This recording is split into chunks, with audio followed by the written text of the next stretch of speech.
Fala pessoal, tudo bom? Hoje vamos começar mais um episódio do nosso podcast. O tema de hoje é tudo sobre oftalmologia. Os convidados de hoje, Antônio Ayrton, oftalmologista que faz fellow em catarata. Muito obrigado por estar aqui, é um prazer tê-lo nessa bancada. Eu que agradeço pelo convite, Matheus, é um prazer estar aqui no seu podcast. Você está cada vez mais aí estourado na medicina. Muito obrigado, meu brother. Acompanho todos os dias o seu podcast e tem um futuro brilhante aí pela frente. Muito obrigado.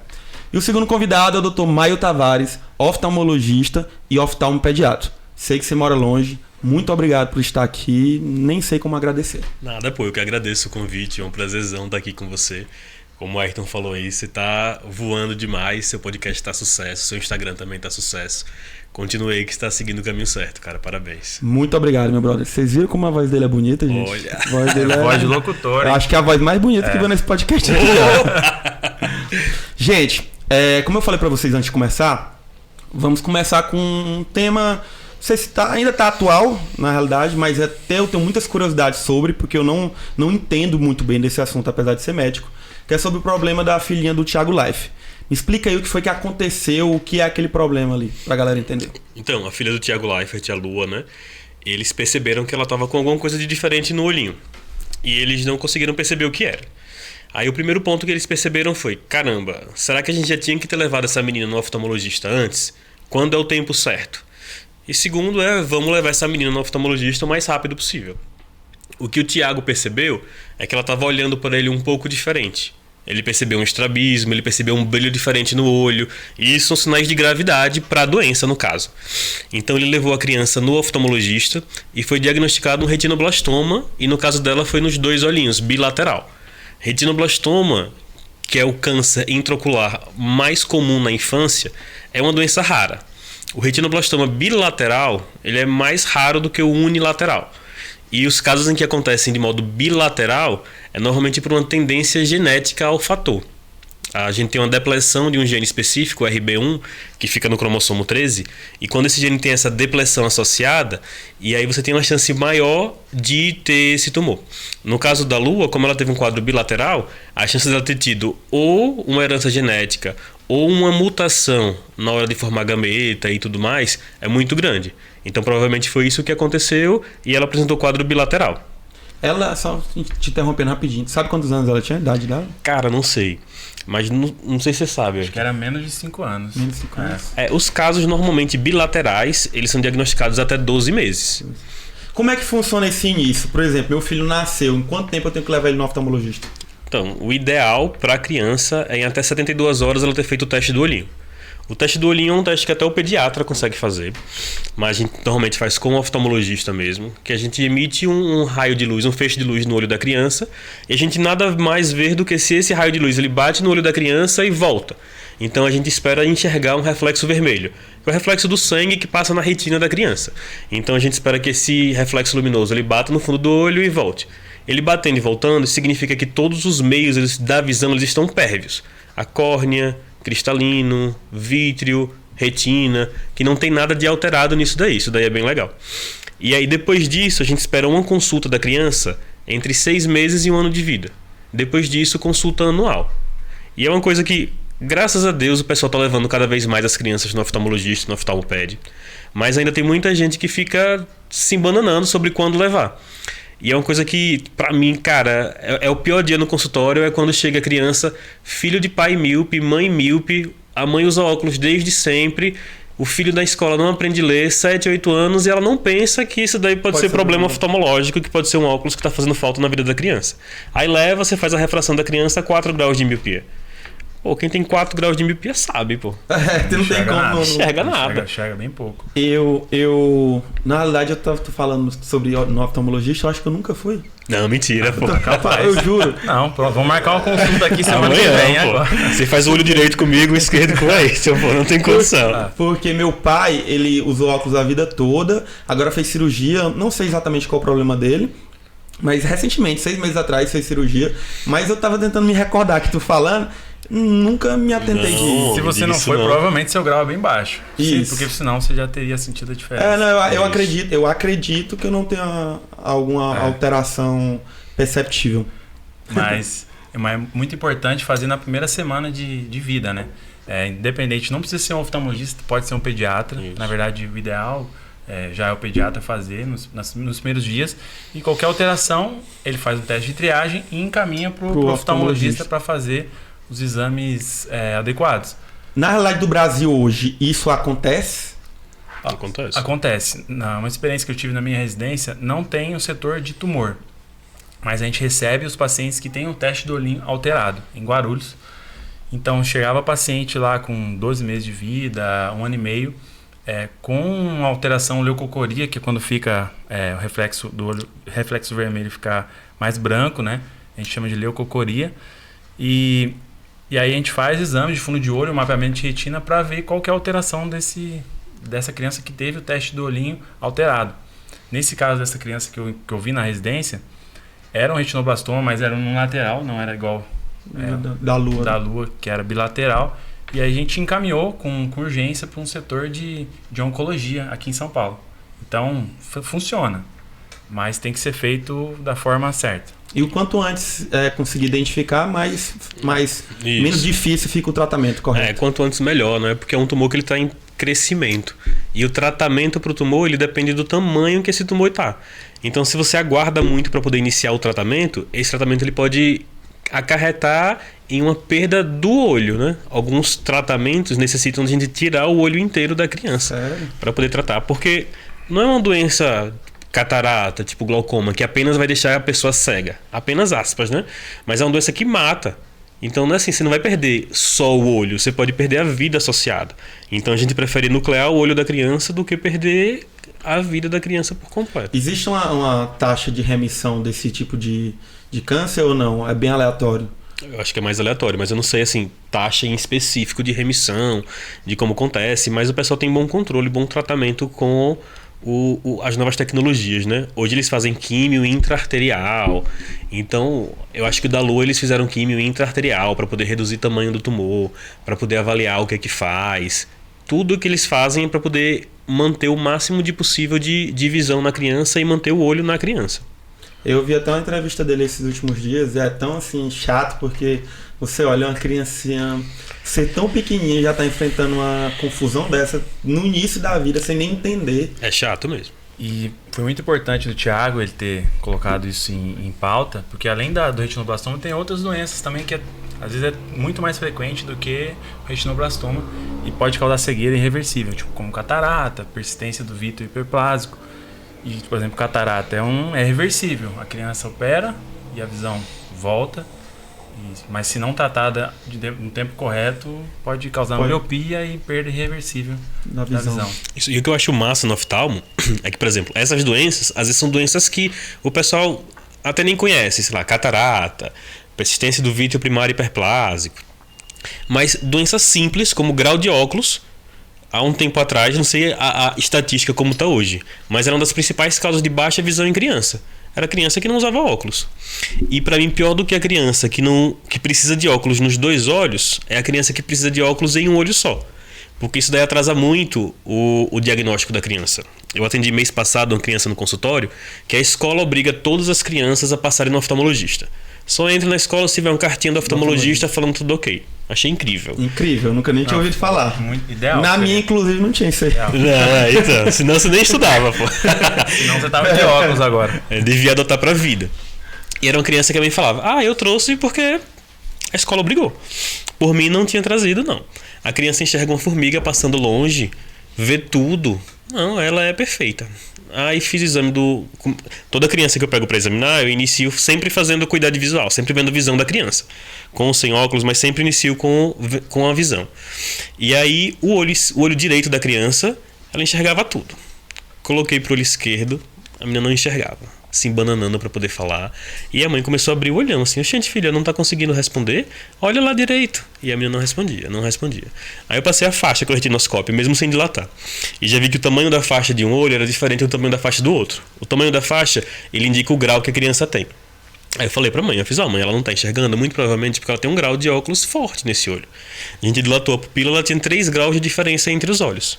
Aí o que acontece com uma criança dessa? Ela enxerga muito bem com o olho, vive normal, faz tudo, e o outro olho ela esqueceu. Não usa. Ela acostumou a viver só com um, como se... Isso. Mais ou menos isso. Aí o que acontece é que se a gente não trata essa criança rápido, se a gente demora um pouco, faz o que o Arthur falou. Essa criança faz uma ambliopia. Ambliopia é perda da visão sem uma causa específica, sem uma causa orgânica. No caso dela, é como se o cérebro tivesse acostumado que aquela visão borrada é a melhor visão dela. E se a gente não corrige isso a tempo, essa criança ela fica a vida inteira com essa visão borrada. Não tem óculos, não tem cirurgia, não tem nada no mundo que resolva. E antes, o que a gente faz para tratar é prescrever o óculos e iniciar tampão. Que foi o que a gente fez com essa criança, né? A gente começou o óculos para ela e começou a fazer tampão, né? A gente tampa o olho bom para que o olho ruim, que não está enxergando bem, agora com o auxílio do óculos, comece a desenvolver. Entendi. E me diz uma coisa, por exemplo, vamos supor, eu uso óculos. Existe um tempo recomendado para eu estar fazendo acompanhamento ou não? Adulto? Adulto. E assim, tem uma dúvida que eu tenho. Por exemplo, eu tenho meu óculos. Quando é que ele não funciona mais? Não, na verdade o óculos não tem validade. É que na verdade tem esse mito que o óculos, o grau tem validade. Ele não tem validade. O que pode acontecer é de o óculos ele riscar, ele já não está de forma adequada, aí seria o ideal você trocar ele. Mas assim, o grau em si, ele não... ele altera, mas o óculos em si não tem validade. Não tem validade, continua Só que a partir do momento que o óculos já... você está vendo que está incomodando sua visão, está tendo muito lacrimejamento, embaçamento, já seria a hora de você procurar o oftalmologista para trocar, fazer uma nova refração e ver se alterou ou não o grau. Você tem que modificar alguma forma a lente. Pode alterar o grau ou não. Isso, é uma coisa que a gente fala muito com os pacientes, né? O ideal é a consulta oftalmológica anual. A gente precisa ver o cara uma vez no ano. Porque muita coisa pode acontecer no ano, né? Tem muita doença silenciosa, tem muita alteração que pode acontecer e que a gente não vê. Ah, mas é muito pouco essa porcentagem. Alguns casos sim, alguns casos não. Mas o caso que a gente consegue pegar e diagnosticar e resolver a vida da pessoa para que essa pessoa consiga manter a visão por mais tempo, já vale a pena toda já é uma essa vista salva, né? Então isso é muito importante. Então o óculos de fato ele não tem validade. Tanto que por vezes a gente avalia o paciente e o grau do paciente manteve o mesmo e a gente fala, não, se você quiser manter o mesmo óculos, pode manter. O óculos ele não tem a validade. O cuidado que a gente tem que ter é esse, né? Se o óculos não está arranhado. Aí paciente que tem astigmatismo, às vezes tem um óculos que o óculos está todo torto, isso muda o eixo do astigmatismo. Então todos esses fatores associados ao óculos, eles influenciam. Ele influencia no tratamento. E a questão da lente, ela segue esse mesmo princípio de não ter validade ou não? Eu sou totalmente leigo nesse assunto. Eu nunca usei óculos, nunca usei lente. A lente de contato é o mesmo raciocínio do óculos, né? Tem que ter, mas a lente de contato, além disso, tem que ter o maior cuidado com a higiene, o manejo da lente de contato. Aí é outros 500, né? E a lente ela tem um prazo de validade, assim, né? Na lente ela fala assim, por exemplo, você tem uma lente que é de 30 dias. Se você abriu a lente, é 30 dias depois que você abriu aquela lente. Tem gente que acha, eu tenho uma lente de 30 dias, eu vou usar ela 30 vezes. Aí não, 30 dias. 30 que vira 60, que vira 90, fácil. Fácil. Não é incomum. Outra questão que eu tinha visto antes de iniciar foi a questão do... Até foi inclusive a Natália que pediu para eu fazer essa pergunta, que é sobre os alongadores de cílio, extensores de cílio, não sei como é que chama, exatamente, extensão de cílio. Ela falou que ela começou na R1 agora de oftalmo e percebeu que recebeu alguns pacientes tiveram lesões por conta disso. Eu tenho uma história de um paciente que eu atendi, estava no R2, a gente roda no pronto-socorro, né, na residência. E aí a paciente chegou junto com a sua mãe, ela tinha acabado de fazer extensão de cílios, tem 2 dias, chegou com o olho vermelho, irritado e doendo muito. Fui examinar, mas tinha muita cola, porque é com cola, cílios, fio a fio, mas tinha muita cola, e essa cola tava saindo um pouco, tava caindo dentro do olho dela. Então, a gente teve que cortar os cílios dela, uma parte, para poder tirar de tanta cola que tinha. Porque ela não escolheu um profissional adequado do jeito que ela fez. Isso. E aí a gente tentou tirar a cola, não conseguimos, tivemos que cortar os cílios dela por conta dessa extensão. Os cílios tu fala até o dela mesmo. O dela mesmo. Junto com a extensão, porque eu tenho fio, né? E ele é colado junto com a extensão. Durante a residência, vocês têm alguma contraindicação para o uso desses cílios ou não? Por exemplo, assim... É uma coisa que você fala, não, se puder não use. Ou não, se for com um profissional adequado, beleza. A gente fala muito do profissional adequado, né? Assim, não é uma coisa que eu faria nos meus cílios. Diz que ele tanto vê assim, né? Mas, se você quer fazer, se você acha que vale a pena, escolhe um lugar legal, um profissional legal.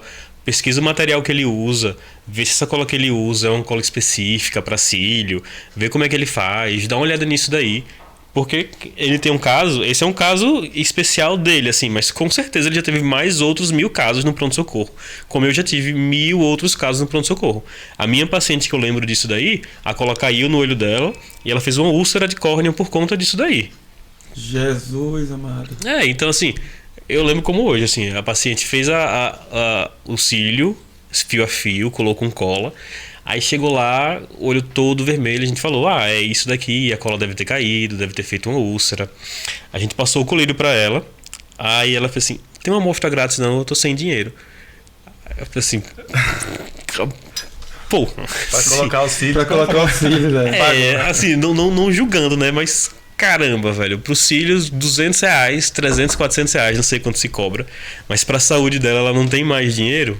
Assim, não julgando, cada um tem sua realidade, mas sua realidade, mas o peso, na realidade, da sociedade mudou um pouco quando vai pro lado da estética. A gente sempre acha que vale aquele dinheiro e quando é pro lado da saúde, a gente... Será que vale mesmo? Isso, dá uma segurada. Deixa eu agora perguntar pra vocês como foi a residência de vocês. Me fala aí que tem muita galera que me segue, que quer fazer oftalmologia, fica na dúvida, mas quer saber realmente como é a residência. E 2, se vale a pena fazer. Essa eu acho que a pergunta que mais apareceu na caixinha de pergunta de milhões. A que mais apareceu na caixinha de pergunta do Instagram foi essa. Vale a pena fazer oftalmologia? E aí eu deixo com vocês. Eu acho que vale a pena. Hoje em dia, sim, acho que fiz a escolha certa, depois de ter feito a residência. Agora eu tô no fellow. Ainda não estou totalmente inserido no mercado de trabalho por conta de ainda estar no fellow, mas vendo essas pessoas que eu ainda dou plantão de clínica, né? Vejo essas pessoas mais velhas dando plantão, eu vejo que não é isso que eu quero para mim. Então, aos poucos eu tô largando os plantões para poder partir totalmente para oftalmologia. Então, vale a pena. Para mim, hoje em dia, sim, vale a pena. Que momento foi que tu decidiu fazer oftalmologia? Foi no final da faculdade. Eu estava entre oftalmologia e anestésio. Eu gostava muito de anestésio, eu ainda gosto de anestésio hoje. Uma parte, assim, que eu ainda faço plantão de emergência. Mas aí eu fiquei entre oftalmologia e anestésio. Chegando no 5º ano, comecei a conversar com o pessoal como que era a vida do profissional anestesiologista, que tinha muitos plantões, que a maior parte da sua carreira seria baseada em plantões. É claro que tem outras coisas, como relatório de dor e outros tipos que também pode sair um pouco dessa parte de plantão. E eu vi oftalmologia, que tem a parte do ambulatório, a parte clínica, né, de consultas, procedimentos dentro do consultório, e a parte cirúrgica, que dentro do centro cirúrgico, que eu também queria essa parte mais cirúrgica. Então, associado à parte clínica cirúrgica, e além da qualidade de vida do oftalmologista, porque ele a oftalmologia tem vida boa. Dificilmente tem vida boa. ele não dá plantão. E eu não queria viver a vida de plantão. Por conta que eu já tenho um irmão médico, eu vejo que ele está há muito tempo já dando plantão, mesmo tendo especialidade, mas especialidade que a maior parte é de plantões. E eu falei, eu não queria isso pra mim. Fui pra oftalmologia e aí é isso. Acho que estou muito feliz com a minha escolha. Não me arrependo em momento algum. Se você quiser fazer oftalmologia, vem pra esse mundo. Eu vejo que é a melhor coisa que tem. E você, meu brother? Eu decidi que eu queria fazer oftalmo, na real foi o contrário, assim. Eu entrei na faculdade e quando o pessoal sempre pergunta, né, o que você quer fazer, o que você não quer fazer. E oftalmo era uma das coisas que eu não queria fazer. Achava totalmente nada a ver. Pô, você estuda tanto pra poder ficar só no olho, né, tão pequeno assim. O que é que você vai fazer só no olho? E aí eu fui pra uma aula da Liga com um cara que hoje eu sou fãzaço, que é o Bruno Campelo. E aí eles assim, nessa aula eu vou convencer vocês a fazer oftalmologia. Esse cara tá doido, nunca. Não vai rolar de jeito nenhum. Ele é o retinólogo lá de Aracaju e ele assim, mega incrível. E pô, o cara me convenceu, velho. Em uma aula eu saí com a pulga atrás da orelha, assim, fiz, cara, oftalmo é legal mesmo. Tem muita coisa pra fazer. E isso daí eu era 3º período. Aí eu entrei na Liga de Oftalmologia, aí fiquei na presidência, fiz coisa pra caramba no oftalmo. E aí bati o martelo e me encantei pra caramba. Eu fiz, não, é isso mesmo que eu quero. Eu vou bater o martelo na oftalmologia. Aí eu acho que eu era 5º período, já tinha fechado o martelo que eu queria oftalmo. E já decidi isso pra vida. E assim, acho que eu nunca titubeei. Sempre foi oftalmologia, sempre foi oftalmologia. Nunca tive uma dúvida assim, concreta de mudar. E eu sempre fui apaixonado. Então, pra mim é muito fácil falar que a oftalmologia é incrível. Porque eu sempre fui apaixonadaço. Mas a oftalmo realmente é incrível. É uma especialidade que você não fica na monotonia. Porque você tem um dia que você tem consultório. No outro dia você tem exame. No outro dia você opera. Se você quiser não ver o paciente, você fica laudando o exame. Então, assim, eu acho incrível demais. Eu acho o charme da oftalmologia, eu acredito que seja isso. Ela te dá uma diversidade de âmbitos de trabalho. Ou seja, como o Ayrton falou, você pode apenas clinicar, você pode estar no seu consultório, mas você pode estar fazendo procedimento cirúrgico. Tem a área da estética agora que está vindo forte na oftalmologia. Você acha que a oftalmologia é só oftalmo, tem catarata, igual o Maio faz oftalmopediatria, mas tipo, tem mais de 10 subespecialidades. Se quiser o VIT, que é a parte mais da parte clínica, retina, plástica ocular, hoje em dia também tem muita gente que faz muito procedimento estético. Neurooftalmologia, que é associada a oftalmologia e neuro. Então você consegue escolher dentro da... É como se fosse uma mini clínica médica. Ali, depois da sua residência, você consegue escolher vários campos de atuação e escolher com a vida que você quer levar. Sim, com certeza. E um ponto muito importante é a qualidade de vida, que eu acredito que seja uma das residências que oferece, te permite mais facilmente obter uma qualidade de vida melhor do que outras residências. Eu também achava isso. Eu também achava não que foi tinha fácil. Vida. Porque depende muito da residência que você vai. Depende muito do serviço. Sim, eu passei em 3 lugares, tá?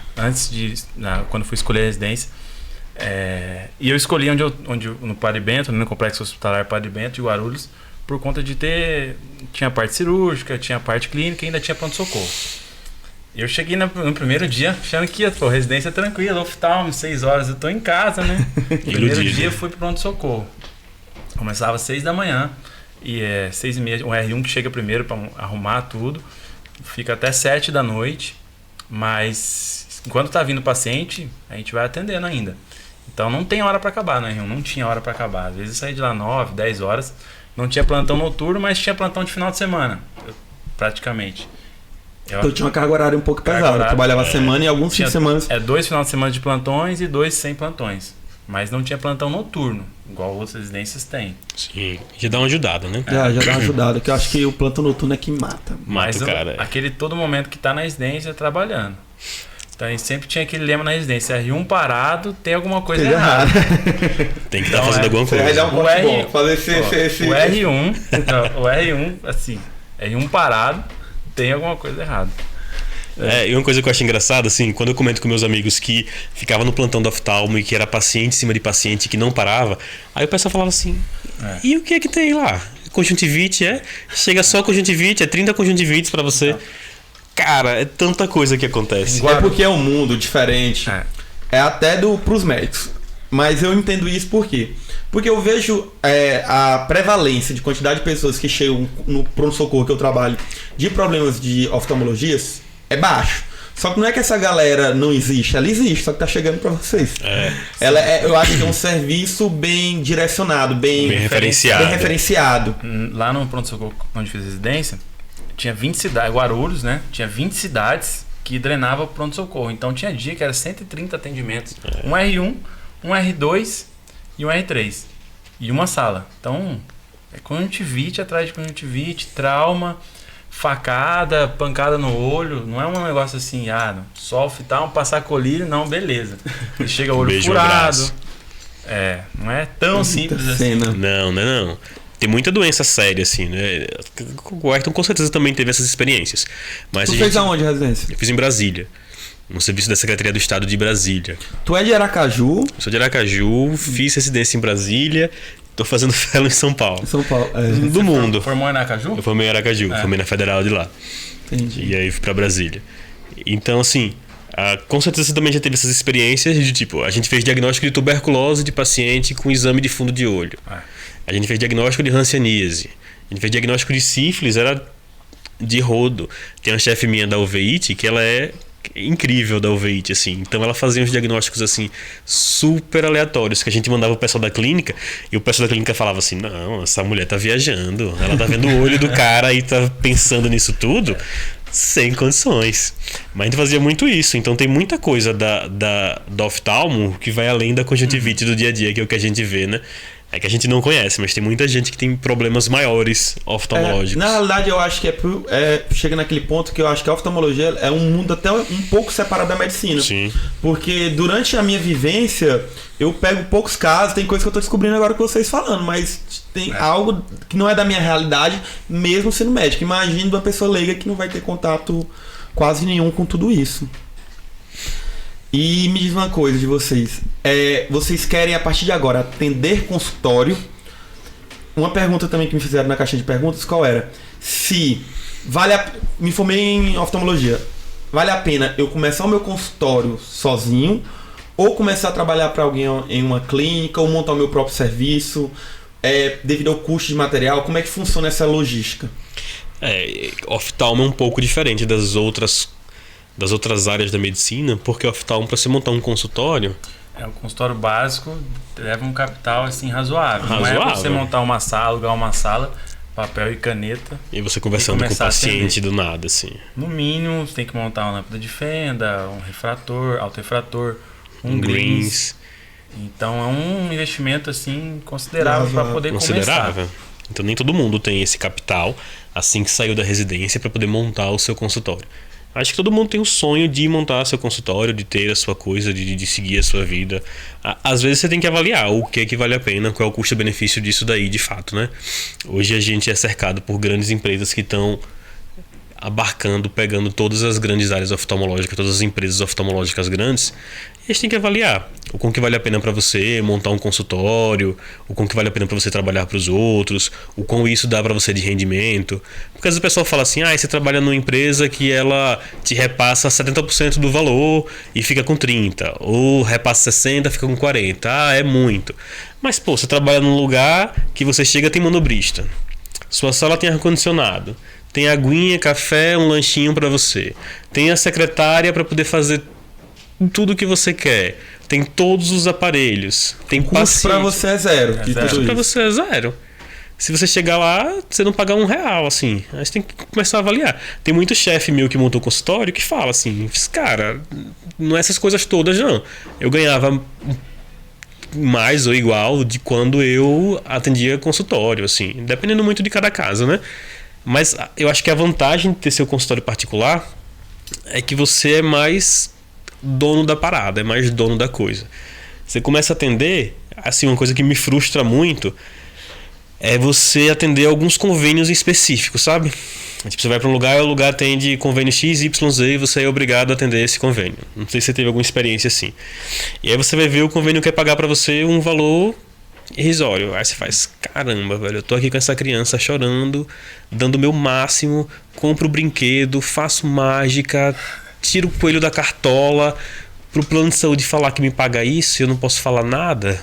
Aí isso daí é o que me motiva mais a querer montar uma coisa minha, sabe? Dizer assim, olha, o meu valor ele vale tanto, porque minha consulta é uma consulta de tanto tempo. Eu não consigo entregar o seu filho pronto em uma consulta de 10 minutos, que é o que o plano de saúde quer que eu faça, 10, 15, 20 minutos. Não é assim que funciona comigo, não vou me sentir bem se for desse jeito. E acaba dessa forma, você meio que é forçado e de alguma forma você pode até prejudicar o paciente. Porque você sabe que para ter aquela consulta personalizada, mais organizada, que não deixe nada passar, é uma consulta mais demorada, mais arrastada, mais extensa. Qualidade melhor. E o sistema da maioria dos planos de saúde, ele te força para ser uma consulta mais rápida. Só que é teu nome que está em jogo. Então, com certeza. O que vai sair dali depois, se for uma consulta rápida, tu deixar algo passar, é o teu nome, não do plano de saúde. Eu acho que essa parte de consultório, se vale a pena trabalhar, como o Maio falou, depende muito da realidade da pessoa, né? Da cidade que você está inserida. Se é capital, São Paulo, você está no interior, que não tem quase nenhum oftalmologista, que não vai ter lugar para você trabalhar, então você vai ter que montar seu próprio consultório. Às vezes tem cidade com um oftalmologista, 2 oftalmologistas, que eu sou do interior de Minas. Então lá perto tem muita cidade que tem 1, 2 oftalmologistas.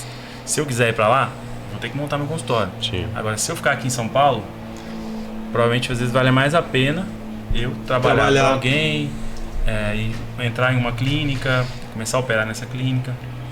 Acho que tem que ter muito avaliar cada caso. E fora a referência que uma clínica grande tem, sabe, Matheus?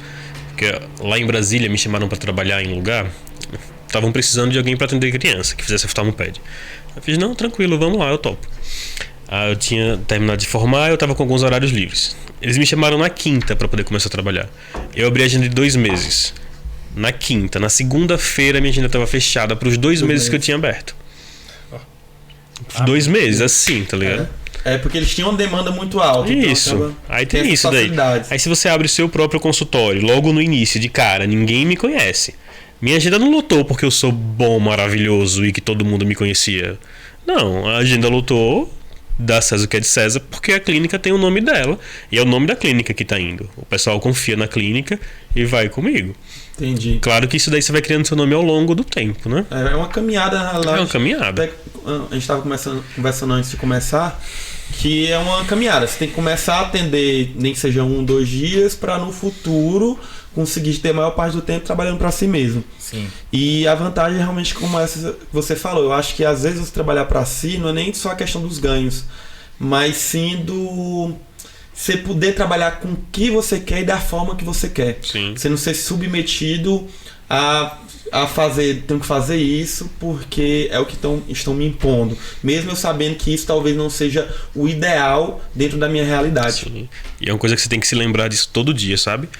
Porque senão você se contamina muito rápido. Eu acho que é muito fácil você se contaminar por esse tipo de coisa, sabe? Dizer assim, não, o plano me paga X, eu não vou fazer tudo, não. Tipo, é uma coisa que eu não consigo fazer. Assim, se eu me propus a fazer isso, então eu tenho que entregar a criança pro pai 100% vasculhada. Mas não vai dar tempo de fazer isso. Cara, não é um problema da criança. Isso é um problema do meio. Eu escolhi estar aqui, eu tô dizendo que eu faço a consulta, eu tô dizendo que eu faço tudo isso. Então não tem condição, o plano quer que eu atenda em 10 minutos. Se eu vou atender em 20, em 30, a gente vai ficar 20 e 30, não tem problema. Às vezes chega algumas propostas, assim, pessoa que eu nem tenho com seu contato, pega de algum conhecido e aí oferece, para atender 60 pacientes um dia em São Paulo. 60 pacientes toda semana, de clínica. Toda semana alguém manda mensagem de clínica X, de tal. Doutor, tem uma agenda aqui com 60 pacientes por dia. Quer pegar? Cara. Aí fala valor X, 60 pacientes, tem que ver o paciente, ver a acuidade visual. Só se você não vasculhar o paciente. Não tem condições. O paciente, se ele tiver alguma alteração, você vê ele 2 vezes. Você vê ele 2 vezes. Vai 160 pode virar 120 pacientes. Nem no pronto-socorro da clínica. Dá certo isso. 60, se for calcular vezes 10 minutos, vamos supor, já dá 600 minutos, meu brother. É muito tempo. É 10 horas. E assim, contando que na oftalmologia eu acho que o cuidado é maior que o cuidado da clínica. Sim. Porque a clínica no pronto-socorro, você vai triar quem tá em emergência e quem não é. Quem não é emergência ali, você vai dar uma medicação para melhorar no momento e vai encaminhar. No oftalmologia, não. Você é de onde vem o encaminhamento. Você que tem que resolver vasculhar e prevenir algum problema lá pra frente. E o exame físico do oftalmologista, ele é um exame físico demorado, né? A gente faz um exame físico completo. São vários exames dentro de um exame físico. E não é uma coisa que você faz de qualquer jeito. E nem é uma coisa que você consegue fazer rápido. Aí você vai ver fundo do olho do paciente, você tem que focar o fundo do olho do paciente, o paciente tem que parar a visão num lugar específico. Você pede o paciente olhar num ponto só, o paciente roda o olho. Então é todo um processo, não é uma coisa simples assim. A residência de vocês foram... vocês recebiam a bolsa pelo MEC, tudo certinho? Pelo MEC, Sim. Tem algumas pessoas fazendo vagas. Hoje em dia eu acho que aumentou. Não sei se é impressão minha, mas que aumentou a quantidade de vagas e estágios em relação anteriormente, até quando eu fazia faculdade. Porque eu observo até que colegas meus, amigos, fazem em diferentes locais do Brasil. Qual a diferença da vaga estágio hoje para essa vaga de residência MEC? Tem 3 tipos. Tem a vaga residência médica, que é pelo MEC, e tem a vaga especialização, que a gente chama de que é especialização credenciada ao CBO. E tem a vaga estágio, que não é credenciada, é só um estágio em oftalmologia. CBO é o Congresso Brasileiro de Oftalmologia. Conselho Brasileiro de Oftalmologia, CBO. A residência, que é pelo MEC, que é pelo Conselho Nacional de Residência Médica, você faz os 3 anos, você já consegue receber o título de oftalmologista pela Associação Médica Brasileira. Você entrega seu certificado e pega o RQE, que é o Registro de Especialidade, terminando os 3 anos da residência médica. Especialização credenciado ao CBO, você faz os 3 anos de especialização e o CBO, que é o Conselho Brasileiro de Oftalmologia, te dá o direito de prestar a prova de oftalmologia para você poder ganhar o título de RQE, para ganhar o título para poder tirar o RQE. Vaga estágio não é nem pelo MEC e nem pelo CBO. Você faz esses 3 anos acompanhando algum oftalmologista, algum serviço de oftalmologia, mas terminando esses 3 anos você não consegue prestar a prova de título.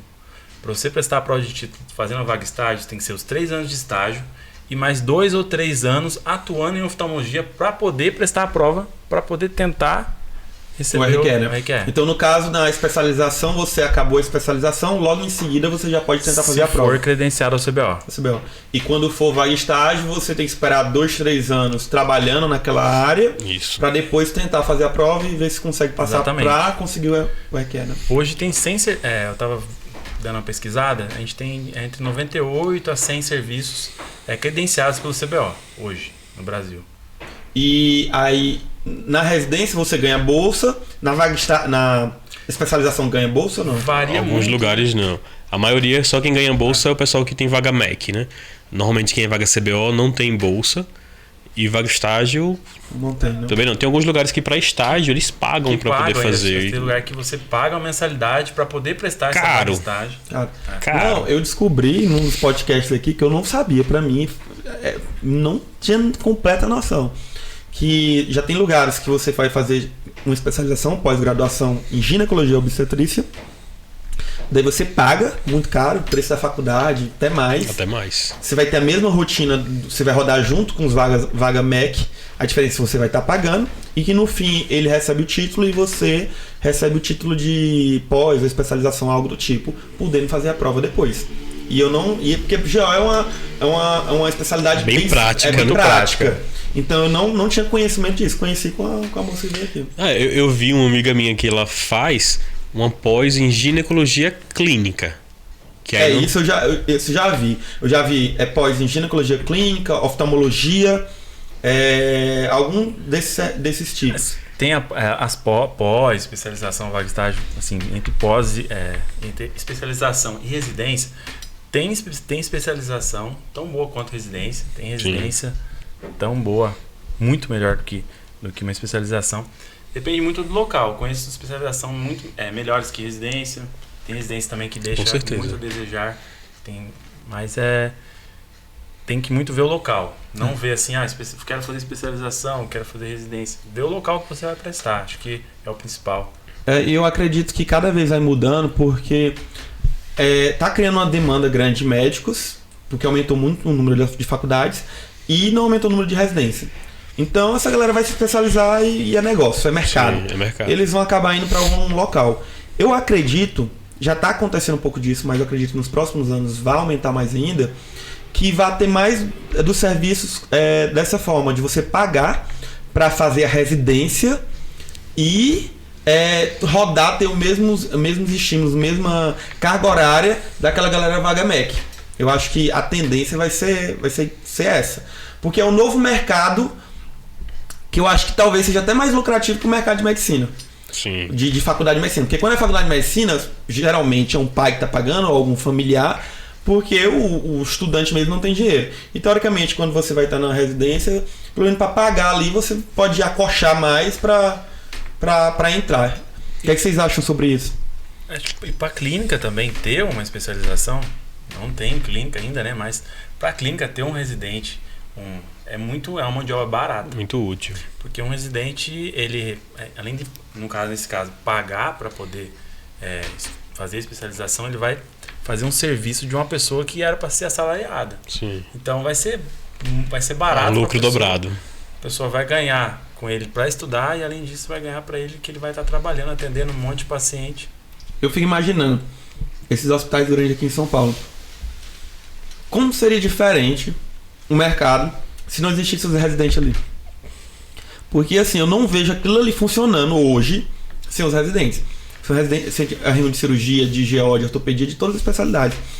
Porque você observa realmente que o que faz girar são os residentes. Obviamente com todo o auxílio dos chefes, tudo, mas acredito que em questão da gestão financeira, gestão de mercado de trabalho, eles teriam um custo muito maior se não existisse o residente naquele local. Sim, não, com certeza, isso daí é muito importante, né? Mas uma outra vertente que eu acho que vai acontecer mais no futuro é a qualidade do serviço, sabe, Matheus?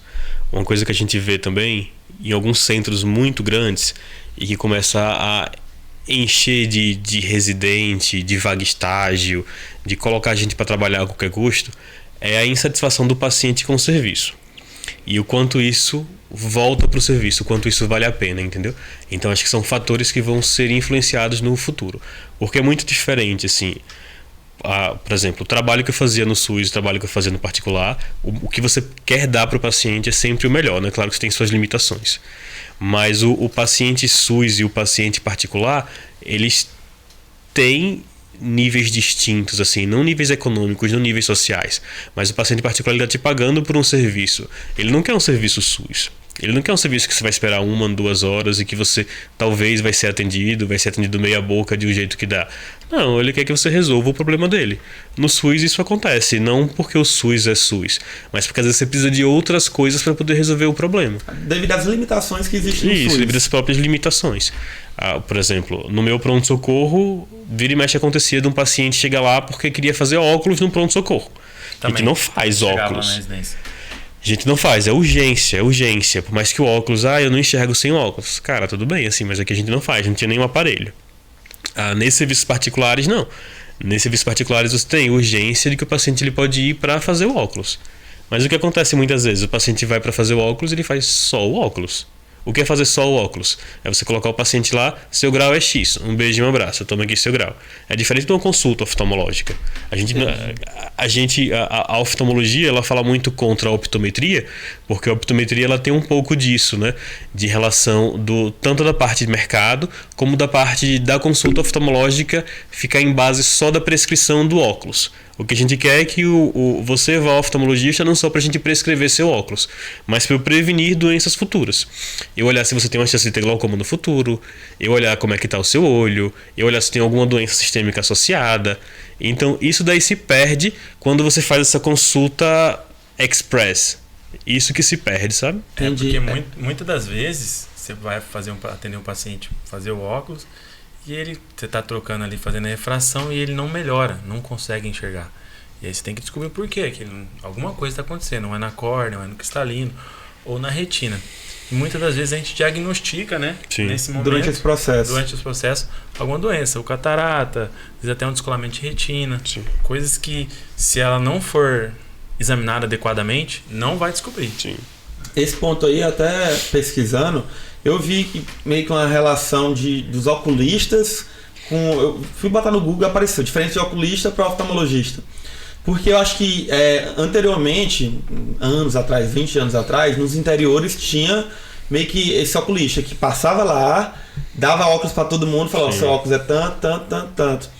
E eu nunca tinha prestar atenção nessa importância que tu falou. Que não é apenas o óculos, você tem que tratar realmente, porque beleza, ele não está enxergando, talvez até o óculos ajuste a acuidade visual dele naquele momento. Mas o problema tinha que estar sendo tratado, ou poderia ser tratado por outro motivo, ou de alguma outra forma, e foi negligenciado. O paciente vai voltar com o óculos, está dando certo, ele vai continuar. E muito mais que isso, sabe, Matheus? Assim, claro que tem um optometrista que é incrível, eu conheço vários optometristas que fazem um trabalho incrível.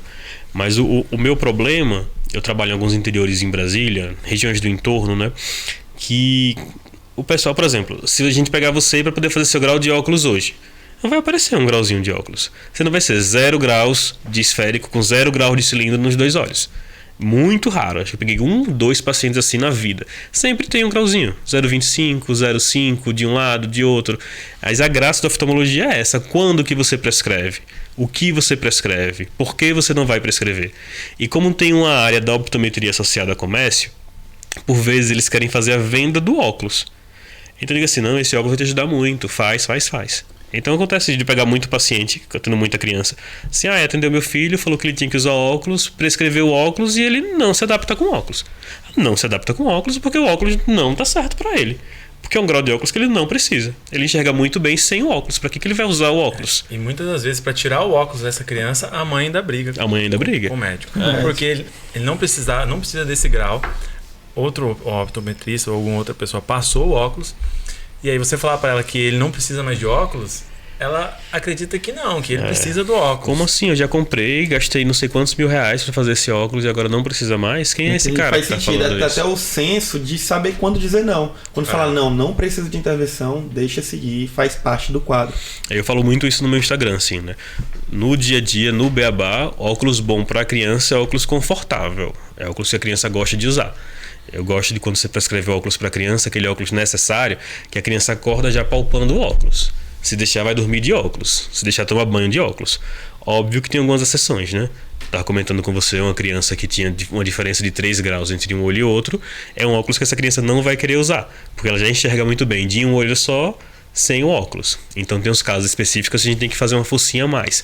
Mas o ideal é o óculos ser confortável para a criança. Entendi. No teu Instagram tu aborda muito sobre a oftalmopediatria. Eu acho que eu vi até um post teu falando sobre... acho que era um meme sobre a dificuldade do oftalmo atender a criança, de conseguir avaliar realmente a acuidade visual, tudo isso. Realmente é mais complicado ou não? Com certeza. É muito mais difícil. É muito mais difícil. Assim, você tem que ter um dom, uma magia, você tem que ter tudo específico para poder conseguir atender a criança. É diferente do adulto. O adulto, você vai lá, você pede para o adulto ler as letras, o adulto lê as letras. Eu tenho mais dificuldade em trabalhar com adulto do que trabalhar com a criança. Eu já sou o contrário. A graça da vida é essa. Eu tenho dificuldade de atender. Nunca eu tenho dificuldade, nunca me dei tão bem assim de atender criança. Não que eu não atendo, mas prefiro atender adultos. Muitos oftalmologistas também só atendem a partir de 7 anos. 7 anos. Sério? O normal é o normal do dia a dia. Porque é uma consulta que demora mais tempo. Isso. Muitos oftalmologistas não querem. Demora mais tempo. A prescrição do óculos é diferente. O grau que você encontra do óculos não é o grau que você prescreve. As doenças são diferentes. Tem muitas vertentes. E a criança tem que estar atenta no exame, né? Se está fazendo exame, ela tem que estar. Hoje eu estava no plantão de pediatria e eu tô imaginando vocês pedindo pra criança ler. Não. Olha aqui pra esse Olha aqui, lê. Que letra é Meu essa? Meu brother. Ela vai ler a primeira, a segunda ela tá ali já, correndo. Então, mas é engraçado o como a gente consegue pequenas coisas com a criança, sabe? Não é assim, vem cá que você vai ler isso no quadro. Vamos brincar um jogo com o tio. O que é que você acha de jogar um jogo? A criança 2, 3 anos, ela não fala a letra, né? 4 anos, às vezes, com pandemia, tem criança de 5, 6 anos que não sabe ler ainda. Você vai mostrar, a gente tem os optotipos de Snellen, que é com a letra E, só que ela é virada para as 4 posições. E a criança não precisa nem falar, ela precisa só indicar. Vamos ver se você consegue jogar esse jogo com o tio. Tá virado para onde aquela perninha da letrinha E? E as crianças fazem, cara, melhor que muito adulto. É saber o jeito certo de trabalhar, sabe? Aí fala assim, a gente avalia muito a criança com estrabismo, né? A criança tem que olhar para a posição X. Como é que você faz para conseguir olhar? Você chega no meu consultório, tem uns 30 brinquedos diferentes. A criança já chega, ela já olha, você já sabe. A criança já chega no meu consultório, eu já vejo para onde que ela tá olhando, o que ela gostou mais. Eu pego os brinquedos e escondo no bolso. Boto a criança no consultório sentada e começo a mostrar. Chega uma hora que a criança cansa, ela faz, enjoei desse brinquedo, não quero mais olhar. Aí já tô com outro já na mão, tirando aqui. É o assim. mágico da oftalmopediatria. Você tem que fazer umas mágicas, já tô com outro brinquedo na mão, a criança já tá. Aí você começa, aqui qual é a capa do Super-Homem? O que é isso? Mas eu quero interagir com a criança, né? Nossa, eu sou apaixonadaço. É o que me deixa feliz no dia a dia, é isso aí. E criança, assim, apesar de ser um pouco mais trabalhoso, porque ao mesmo tempo que é mais trabalhoso, eu acho que é mais carinhoso. A magia é diferente da criança. O charme A criança vem, te abraça. Tia, eu tava com saudade. Fala pra mãe, quero ir no consultório do meu médico. Eu tava atendendo uma criancinha esses dias, aí ela terminou a consulta, olhei a garganta, olhei tudo, terminou. Ela tava indo embora. Na hora de dizer tchau, ela veio, correu aqui e fez assim em mim. Tchau. Assim, sem ninguém mandar. 2 horas da tarde, ela feliz daquele jeito. É diferente, então é muito gostoso. Vê, esse carinho é muito gostoso e acho que é o que faz valer a pena. Com certeza, com certeza. Me fala um pouquinho sobre o que tu vai trabalhar depois. O teu fellow é de catarata. Catarata, né? É só falando um pouco agora, já que a gente tava falando de criança, do extremo, que é a maior parte dos meus pacientes, que é o paciente idoso com catarata. A gente tem as crianças também que precisam de muita atenção, mas também a gente tem os idosos que eles às vezes não entendem muito o exame, a gente tem que ter muita paciência conforme vai ter no exame. Visão senhorzinho de 70, 75 anos, até esses dias aí eu operei uma senhorinha de 96 anos. Tem que ter muita paciência durante o exame, porque tem dificuldade de locomoção para sentar na lâmpada de fenda, às vezes tem uma fratura acabou de operar uma fratura de fêmur, Então tem que ter Um jogo de cintura. e uma paciência com esse idoso que está fazendo o exame também. Eu acho que às vezes é até mais difícil atender um idoso assim do que uma criança. Pra mim, com certeza. E não entendem o exame, né? Às vezes tem uma parte de demência já também por ser muito idoso. E aí, essa é a parte dos principais pacientes de catarata, que a partir de 50, 60 anos vai desenvolvendo a catarata, que é uma doença reversível. A gente opera para poder voltar, melhorar a visão e melhorar a qualidade de vida desse Tem paciente. uma idade mínima para poder operar ou pode operar a partir de qualquer idade? Não, tem até crianças com catarata congênita que operam. A maior parte dos pacientes são idosos. Mas o ideal tem uma faixa etária ali que tem menos catarata, né? Que é até 40, 45 anos. Vai ter algumas cataratas patológicas, que é por uso de corticoide. Às vezes o paciente tem uma diabetes muito descontrolada e desenvolve catarata mais precocemente. Aí nesse caso a gente opera. Não tem uma idade específica. Depende de cada paciente. E é comum em criança também? Comum não é, mas acontece. Um dos motivos do teste do olho 1 é para poder identificar a catarata congênita em criança, né? E a catarata congênita em criança, se ela é unilateral, se ela está em um olho só, aí o que vai acontecer com a criança é que ela vai enxergar só do olho que não tem catarata. E esse olho que tem a catarata, a chance dele não enxergar bem desse olho é muito grande, porque a conexão que ele faz com o cérebro não é bem feita, porque não chega luz suficiente para estimular essa retina. Então a gente tenta tirar essa catarata para poder estimular mais esse olho, e principalmente esses casos de catarata de um lado só em criança são casos muito difíceis. É muito fácil a criança ter uma baixa visão nesse olho. Porque imagina, um olho de uma criança operada de catarata e um outro olho 100% normal. Mas no caso, quando opera, volta tudo ao normal ou não? Então, tudo ao normal, muitas vezes não. Porque se for uma criança, dependendo da idade, você tira o cristalino, que é uma lente que tem mais ou menos 20 graus, como se fosse 20 graus de óculos. E algumas crianças você nem coloca uma lente no lugar, porque não dá tempo, não dá espaço, não tem um tempo específico para isso. Então, a criança que precisa usar ou um óculos específico, um óculos muito grosso, ou uma lente de contato, e ela tá brigando entre enxergar com esse olho que tem todos esses artefatos, um olho que já foi mexido, um olho que tem uma lente a mais, um olho que não faz acomodação e um outro olho que é perfeito. Então, normal não fica. A gente tenta adaptar o máximo possível. Entendi. Gente, a gente vai começar um quadro novo aqui nesse podcast, que é sobre aqueles mitos e verdades. Vambora. E dentro dele a gente vai acabar depois discutindo outras dúvidas que eu já tenho e o pessoal tem sobre o assunto. Como é que funciona o quadro? Eu vou falar a frase e aí vocês vão falar mito ou verdade. Beleza. Vamos lá. E aí vão indo. Vou escolher bem aleatório aqui que é pra vocês se confundir. Colírio, é tudo igual? Pô, de jeito nenhum, Não, tá de doido. forma, colírio é medicamento, deve ser prescrito. Não são todos os colírios que são lágrima artificial. Pai, você tá escutando? Colírio Moura não pode usar. Não, Moura de jeito nenhum, por favor. Eu acho o máximo quando chega o paciente e fala assim, aí você pergunta, qual colírio você tá usando? Aquele azulzinho. Eu então faço assim, aquele com a tampinha branca, deixa eu ver se tem algum aqui. Eu faço, cara. Aí você me quebra. Dormir com a lente de contato não faz mal? Nossa, faz mal demais. Tá Sério? doido. Não pode dormir de jeito nenhum? Então, a córnea, para ela ser transparente, ela não pode ter vaso sanguíneo.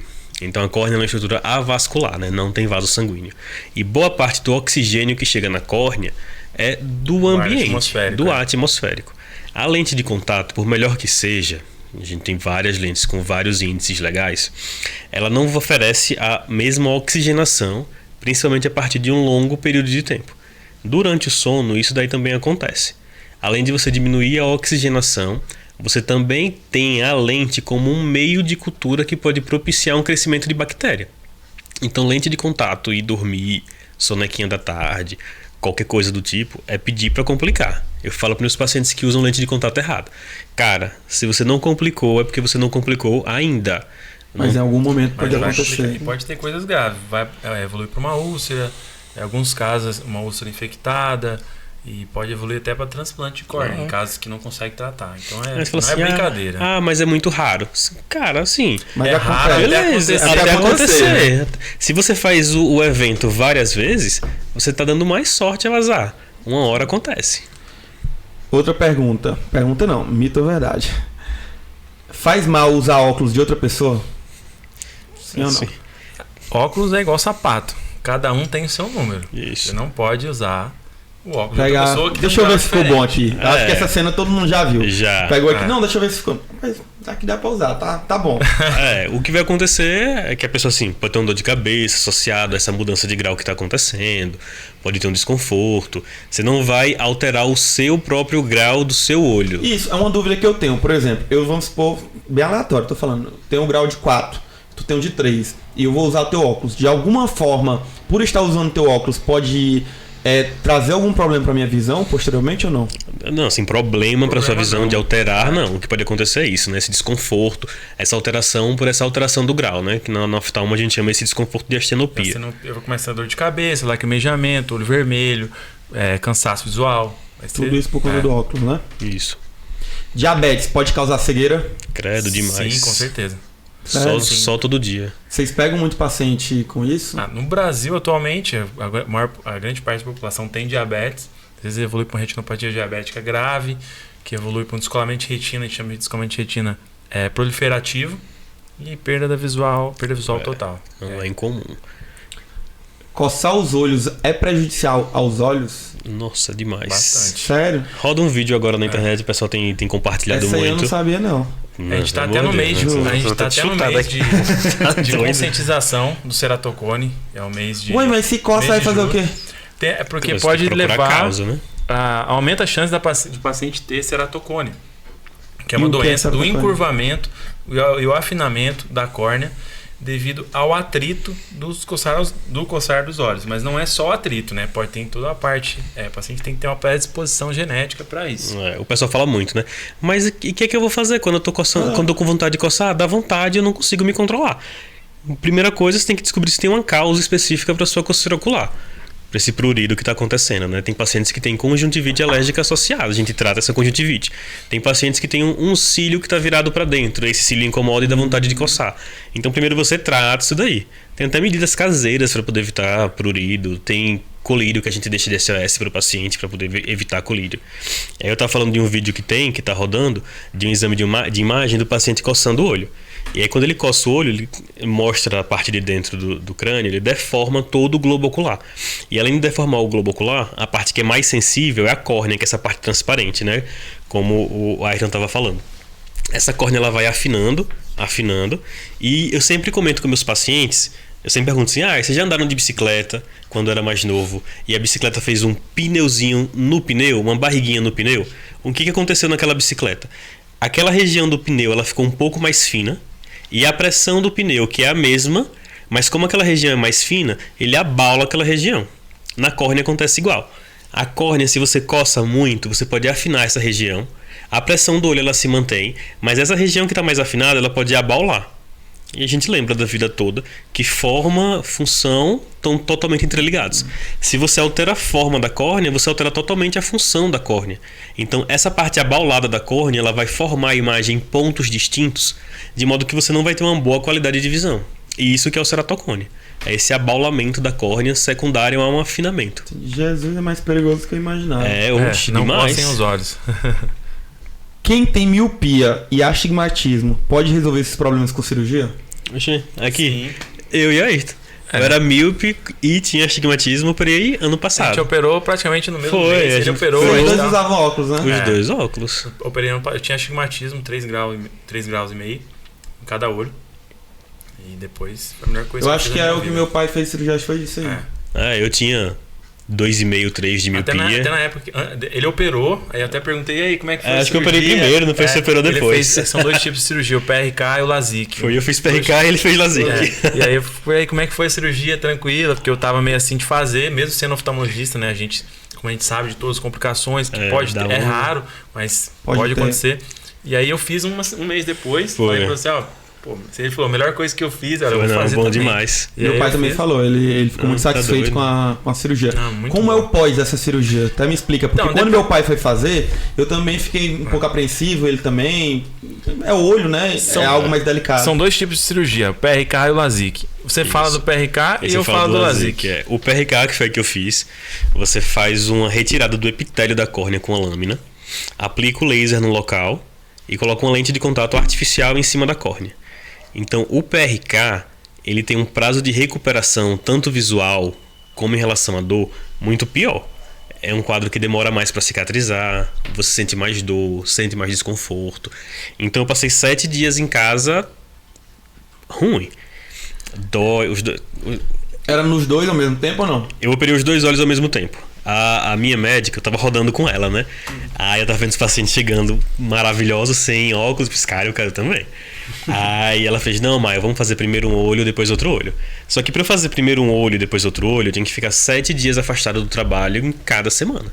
E, pô, Metade do mês. no meio da residência, pra poder eu conseguir sem 7 condição. dias, eu tive que trocar com tanta gente, dar tanto golpe no mundo pra poder conseguir ficar 7 dias em casa sem fazer nada.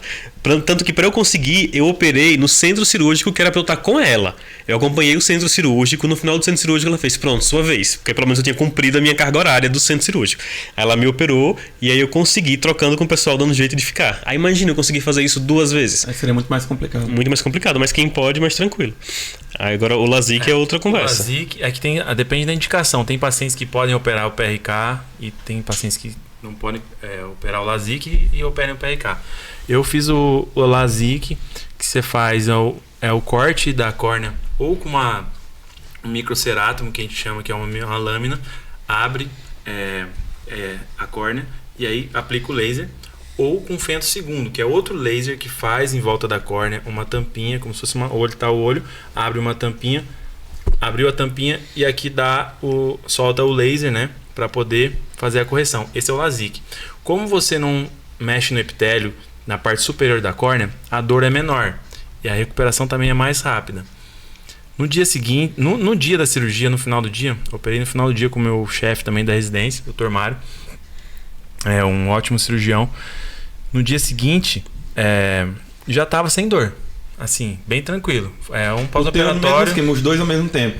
Os dois ao mesmo tempo. Operei à noite. No dia seguinte, minha visão já estava 100%. Tava só com incômodo, mas não tinha dor. Não precisava tomar... Bem tranquilo, né? 24 o horas. PRK, eu tenho um amigo que fez também PRK. Teve que tomar tramal, porque tem Oxe. muita dor. Credo, tomava codeína em cima de codeína. Nossa, eu Mas lembro que... Não, é bem mais sossegado esse. É bem mais tranquilo. Tem cada tipo de cirurgia tem suas complicações específicas, né? Mas quando bem indicada é bem segura. Bem Vou segura. até precisava ver depois do meu pai qual foi o que ele fez. Mas eu acredito que seja essa, porque eu não vi ele reclamar de dor. Senão ele tinha te mandado mensagem, Matheus, que remédio que eu tomo aqui pra dor? Isso. Ele Nossa. tomou tramal-codeína, então ele teria pedido alguma coisa. Eu sofri bastante. Mas valeu a pena. Oxe, né? faria de novo. Bora pra outra aqui. Tenho que renovar meu óculos todo ano?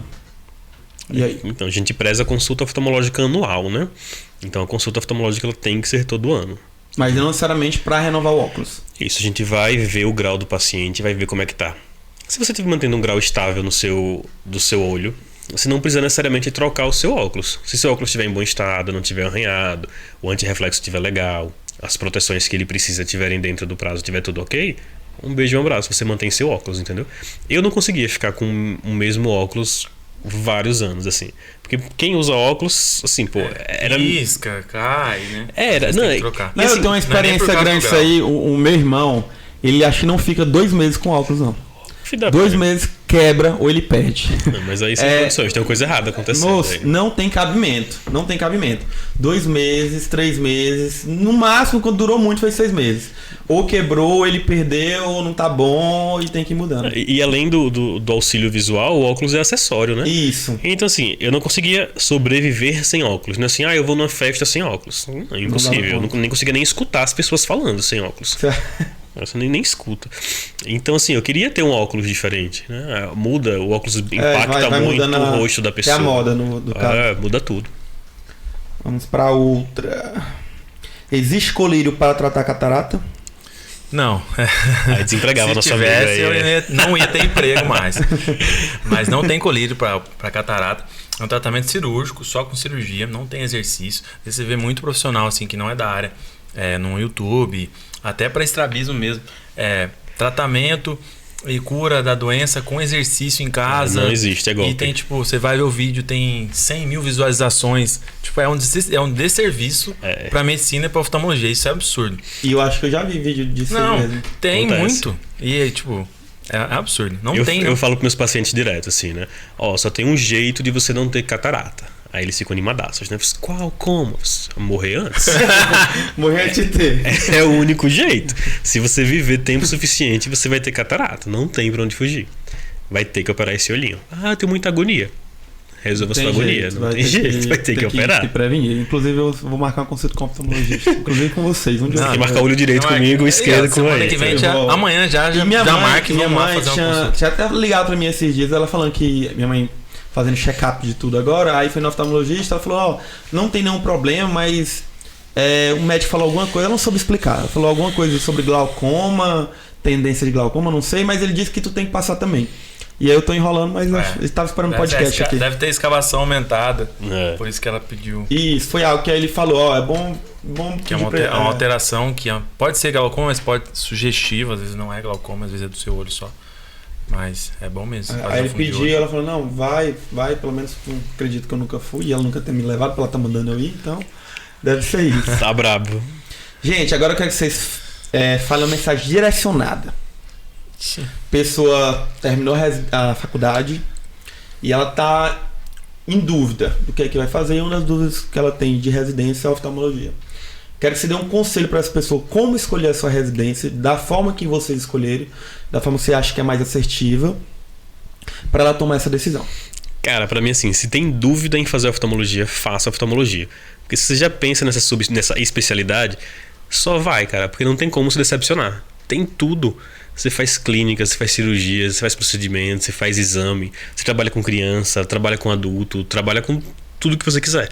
Então, se você tem essa dúvida, se passa na sua cabeça, faça, que você não vai se arrepender. É bom demais. Acho que se você quer fazer oftalmologia, fala em acompanhar alguém da área, acompanhar algumas semanas, tanto pode ser a parte clínica, consultório ou até cirurgia, ver a rotina, como que é a rotina, se isso se adapta ao seu perfil, se além disso tenta ver se travei aqui.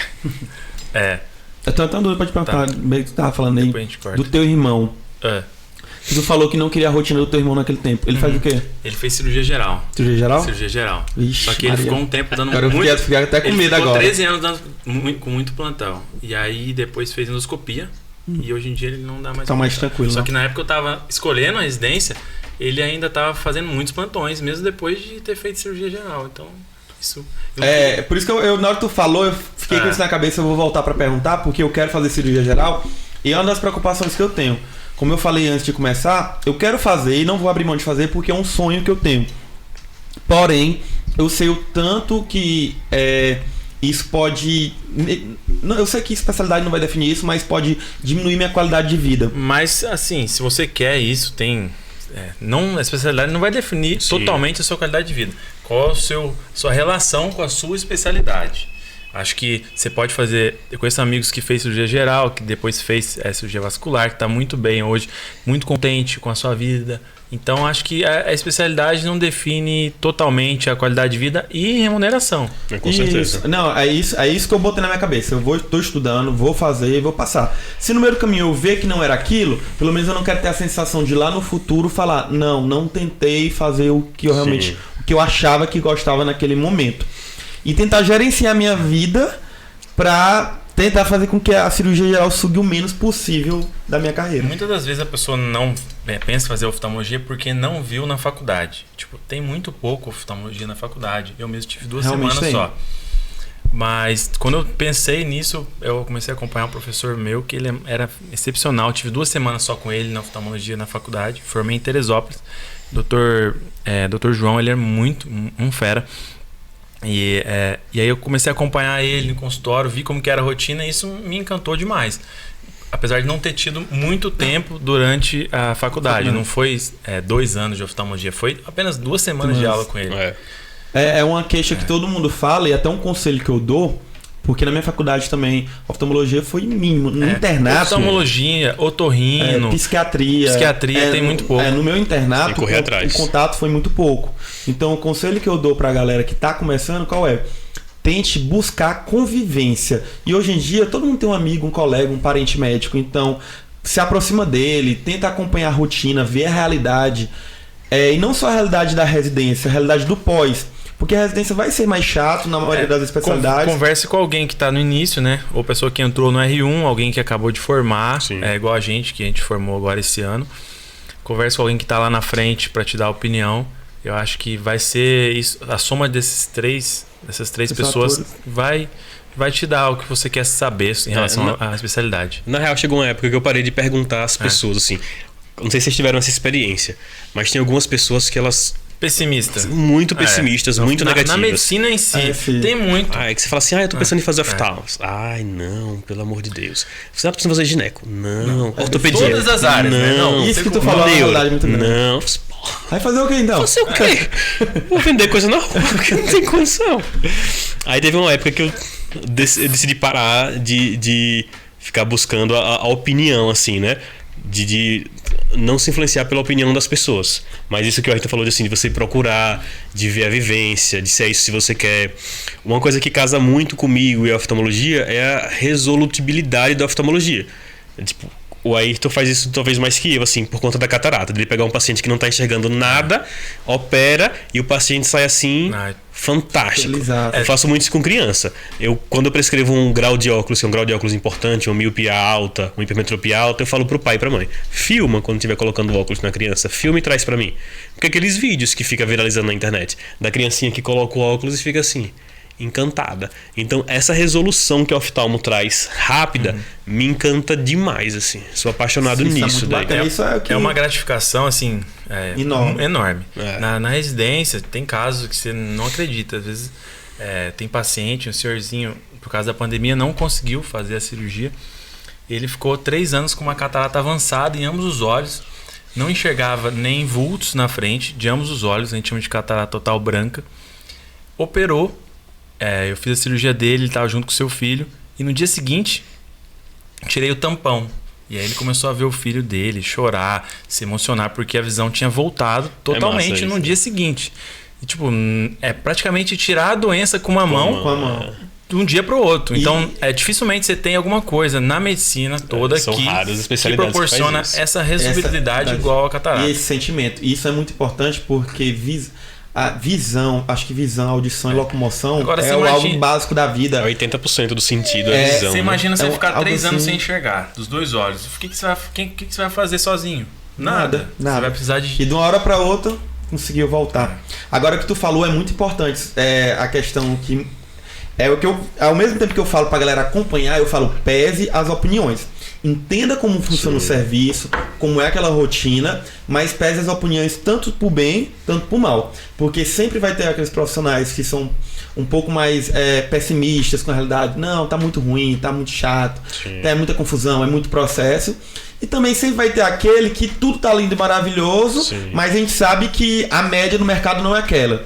Então vá mais pela rotina e pelo que você gosta, e o resto você vai... É consequência, você vai conseguir. Você vai conseguir ser bem sucedido, se você for um bom profissional, você vai conseguir ter um retorno financeiro, você vai conseguir os seus sonhos, mas tudo depende da sua trajetória, do quanto você está buscando aquilo. E por incrível que pareça, tem muito profissional que quer fazer reserva de mercado. Eu achava isso muito feio, assim, diz assim, não faça não, tá muito cheio já, você não vai conseguir.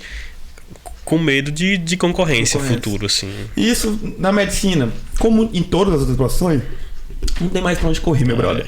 A concorrência só está aumentando e vai aumentar mais ainda e não tem-se o que fazer. Só vem. Na realidade, o que é que tem para se fazer? É se diferenciar. É fazer uma especialização, residência, pós-graduação. E hoje em dia não só isso, né? Você fazer esse é o caminho normal. Você faz residência, especialização, se forma igual você, vai ter muita gente. Você tem que saber e ser bom naquilo que você está fazendo e fazer o melhor para o paciente. Igual você fala sempre no seu Instagram de soft skills. Isso é muito importante. Eu acompanho seu Instagram e vejo também muita coisa legal lá sobre isso. Isso também eu acho que é uma parte fundamental, que além do que você faz, da sua especialidade, você tem que desenvolver essas outras habilidades. Concordo totalmente. E é uma coisa que eu tô tentando abordar mais lá, por quê? Porque antigamente, ser médico bastava. Não precisava nem ter especialidade. 20 anos atrás, ser médico era sinônimo de ser bem sucedido. Hoje em dia, ser médico com residência já não é mais sinônimo de ser bem sucedido. Como você vai ter vários outros. Então, obviamente, você tem que ser um bom profissional tecnicamente, só que vai ter tantos profissionais bons tecnicamente que você tem que começar a diferenciar nas outras habilidades, que é o que eu falo lá, que são as habilidades não técnicas. Então é saber trabalhar em grupo, ser uma pessoa educada, ter esse carinho que tu mostra ter no teu consultório, de ter a preocupação de levar o brinquedo para tentar convencer a criança a fazer aquele tratamento, ter o jogo de cintura para conversar com a mãe sobre a retirada do óculos que outra pessoa passou desnecessariamente, a comunicação. Então a gente cada vez mais não vai ser mais uma opção, eu acredito que vai ser uma obrigação do profissional, de todos os profissionais, principalmente na medicina, a gente desenvolver esse outro lado, pra gente conseguir se destacar lá na frente. Porque se a gente for apenas sentar em cima do currículo ou falar, não, eu formei na USP, fala, meu brother, mas um beijo. O currículo não garante nada. Não vai garantir mais nada.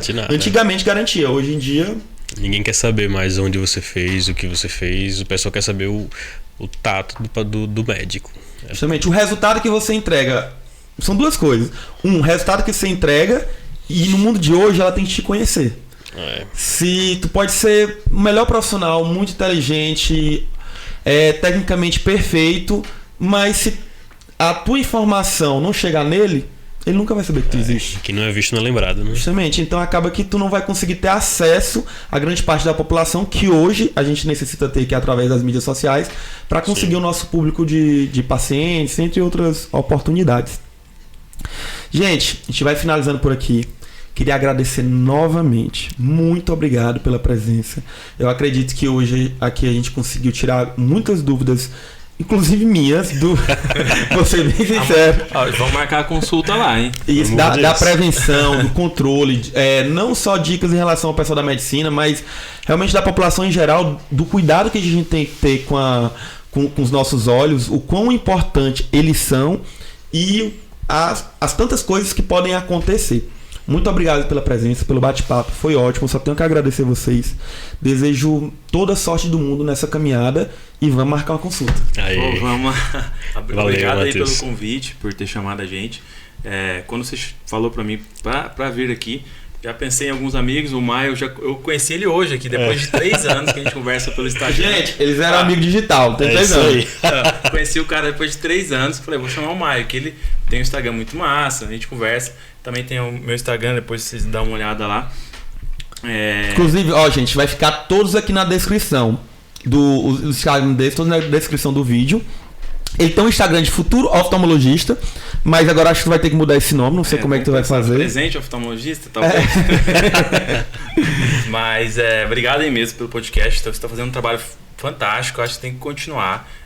Tá legal mesmo. Viu os outros podcasts seu também, assim, cada vez melhor. E é isso aí, bola pra frente. Vamos lá. Muito obrigado, meu Eu queria agradecer também a oportunidade, até você, como o Duarte, lembrar de mim. Foi super show o nosso bate-papo, curti demais. E eu acho que é isso, né? Você ter informação pra você e não divulgar essa informação pros outros é um problema muito grande, né? Se a gente conseguir que uma pessoa já faça a prevenção oftalmológica com um vídeo desse, já ganhamos o dia aqui, entendeu? Então eu acho que é isso daí que vale. Então parabéns pelo trabalho, tá fazendo tudo certinho, tá ficando legal. Muito obrigado, meu brother. Boa sorte, tudo de bom pra vocês. Gente, a gente vai finalizando por aqui. Como eu falei, vai estar na descrição do vídeo os Instagram deles. Sigam lá e deixem um comentário aqui no vídeo do que vocês acharam sobre esse episódio. E até a próxima.